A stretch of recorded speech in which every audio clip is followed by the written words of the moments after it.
A Day in the Life of a Nursing Student, Hanging Out with Friends edition.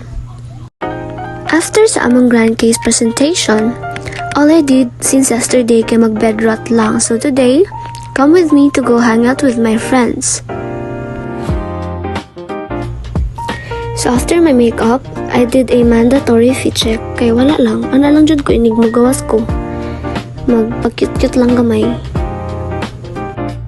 Before going out, I made sure to turn off my clip fan and my lights.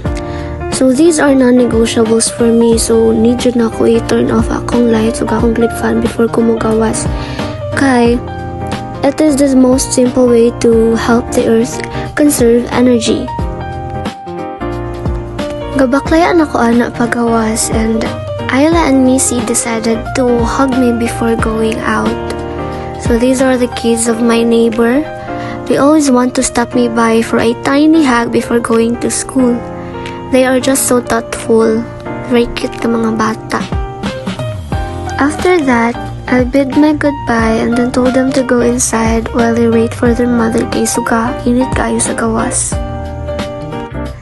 I brought my tumbler with me aron dili na ko makabay sa gawas of single-use plastic water bottle.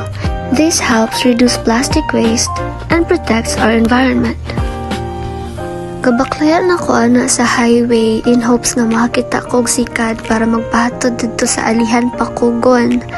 But then wala man jud, so gabaklay na lang jud ko. Total wala man pud ko nakaget og vitamin D kahapon, today na lang. So while waiting for my friends sa Gaston Park, I realized now that the world is so beautiful, like the creations of the Lord is so beautiful, like the sun, the trees, and everything.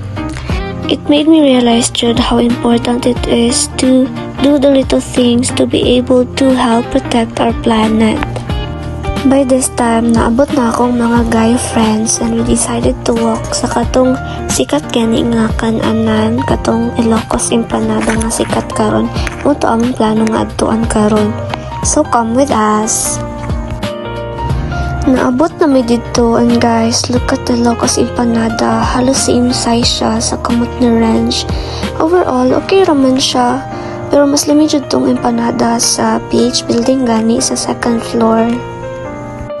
Katong empanada kay tag 20 lang, unya lasa jud nimo ang everything.